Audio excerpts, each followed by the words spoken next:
নমস্কার, কেমন আছেন সবাই? এই যে সকালে দেখুন সূর্য উঠছে কি সুন্দর করে পূর্ব আকাশে। এই সূর্য ওঠা দেখলেই ওই গানটাই মনে পড়ে, উঠো উঠো সূর্য যাই রে ঝিকি মিকি দিয়া। এই গানটা আমার ভীষণ প্রিয়, খুব ছোটোবেলায় সিনেমাটা দেখেছিলাম। যাই হোক, আমরা আজ সকাল সকাল ঘুম থেকে উঠে ট্রেনে করে চলে এসেছি শান্তিনিকেতন পৌষ মেলা দেখতে। তবে আমরা সোজাসুজি পৌষ মেলাতেই কিন্তু আসিনি, আপনাদেরকে দেখাচ্ছি মেলাটা ঘুরে ঘুরে, আর সেই সঙ্গে একটু গল্পও করে নিচ্ছি। এখানে আমার ভাগ্নির বাড়ি, দিদির বাড়ি মানে ননদের বাড়ি। তো সেখানেই আমরা এসে উঠেছি এবং এসে খাওয়া দাওয়া করে জলখাবার খেয়ে আমরা মেলাতে চলে এসেছি। মেলাতে চলে এসে আমরা সাড়ে 8টা দুপুর আমরা এখানে মেলাটা দেখছি। বিশাল মেলা, এত বড় মেলা একদিনে বা একবেলায় বা কয়েক ঘন্টা দেখে শেষ করা যাবে না।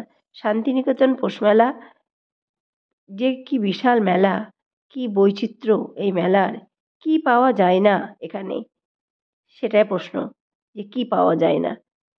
যে কোনো জিনিস, আপনি যে কোনো জিনিস মনে আনবেন সেটাই এই মেলাতে অ্যাভেলেবেল।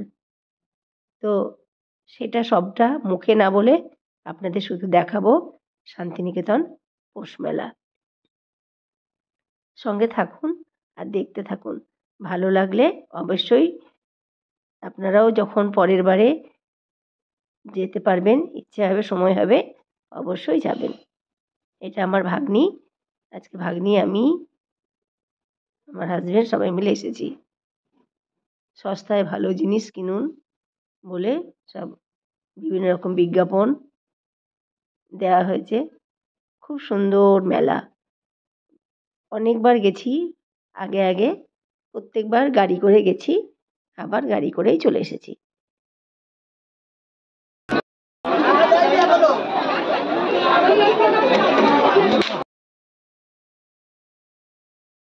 কি সুন্দর টেরিগুলো দেখুন, আমার তো মনে হচ্ছিল গোটা কয়েক কিনে নিয়ে চলে আসি, কিন্তু নিয়ে আসা তো নয়, ট্রেনে যা ভিড়, পুতুল তো দূরের কথা, আমি থাকবো কিনা ট্রেনে তাই বোঝা দায়, যার জন্য সেটা আনতে পারিনি, কিন্তু আপনাদের দেখাতে পারছি, এটা আমার খুব ভালো লাগছে।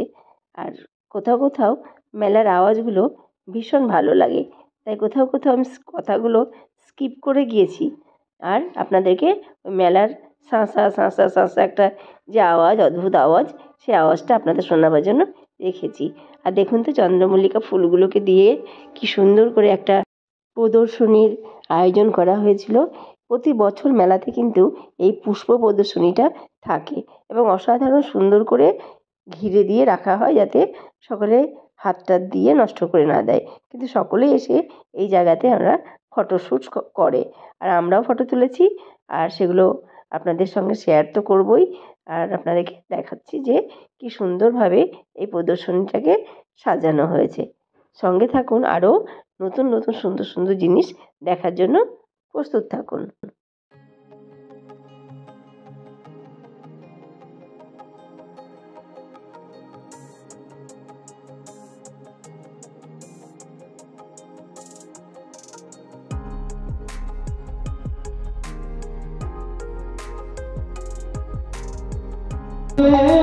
কর্ণ দিয়ে তোমাদের হৃদয় মন্দিরে পৌঁছে তোমাদের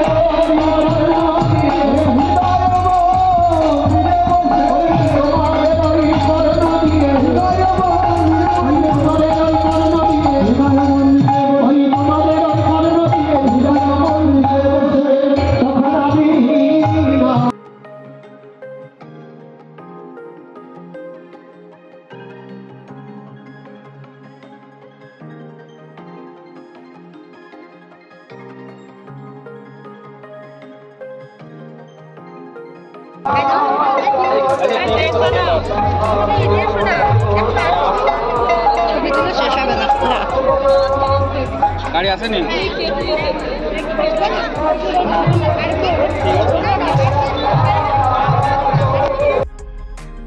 তো সুন্দর হস্তশিল্পের নিদর্শন আমরা এই বোলপুরের মেলায় এলে পাই।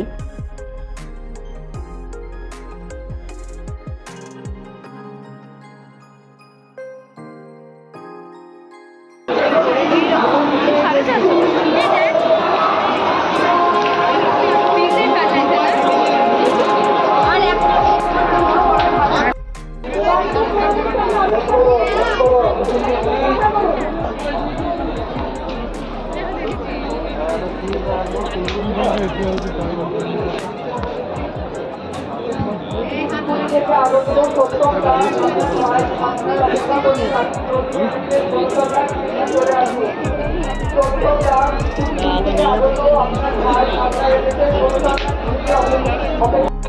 সুন্দর জুট শিল্পের প্রদর্শনী আপনাদের দেখালাম। কাঠের যে জিনিসগুলো অসাধারণভাবে তৈরি করা হয়েছে সেগুলো দেখালাম। মানুষ হয়তো সব জিনিস কেনে না, কিন্তু মানুষ দেখতে তো পারে, দেখতে তো পয়সা লাগে না। দেখুন এই যে জিনিসটা দেখছেন, এটা ম্যাট। এগুলো অবশ্য সাধারণ ঘরে ব্যবহার করাটা খুব একটা সম্ভব নয়। বড় বড় 5 স্টার হোটেলে এই জুটের জিনিসগুলো ব্যবহার করা হয়, আর প্রচুর দাম। হ্যাঁ, এই জিনিসগুলোর ব্যাগ ট্যাগগুলো ভীষণ সুন্দর। এগুলো একটু দামটা সস্তায় ছিল, 100-150 টাকার মধ্যে ছিল, 300-400 এরকম দামেরও ছিল। আমার তো ভীষণ ভালো লেগেছিল। আপনারা সকলেই কি এই জুটের প্রদর্শনীটা দেখেছিলেন? যারা যারা দেখেছিলেন তারা অবশ্যই তারা একটা কমেন্ট করবেন। জুট শিল্প দেখার পরেই চলে এসেছি একদম শাড়ির সম্ভার নিয়ে। শাড়ি তো নয়, যেন একটা করে অ্যাসেট, সোনার মতো। 10,000, 12,000, 14,000 এইসব শাড়িগুলোর দাম। শাড়ি, কাপড়, ব্যাগ, জুতো সব কিছু দেখে চলে এসেছি নাগরদোল্লা সাইডে। এই রাইডসগুলোতে বাচ্চাদের চাপতে ভীষণই ভালো লাগে। তখন আমরা ছোট ছিলাম, আমরাও এই রাইডসগুলোতে চাপতাম, ভীষণই মজা লাগতো। কিন্তু এখন ভয় পাই, মনে হয় বাবারই এত উঁচুতে চাপবো, কি জানি কি হয়। মন ভেবে পায় না, যদি কিছু হয়ে যায় তো কি হয়। তার জন্যে এটা শুধু দেখার জন্যই দেখতে আসা। আপনাদের কি মনে হয়? আপনারা কি এই রাইডসগুলোতে চাপতে পারেন? যদি চাপতে পারেন তাহলে ভীষণ ভালো, জানাবেন তো কে কে এই রাইডসগুলোতে চাপতে পারেন। দিনের বেলা মেলা দেখে বাড়ি গিয়ে খাওয়া দাওয়া করে আবার রাত্রে মেলা দেখতে এসেছি।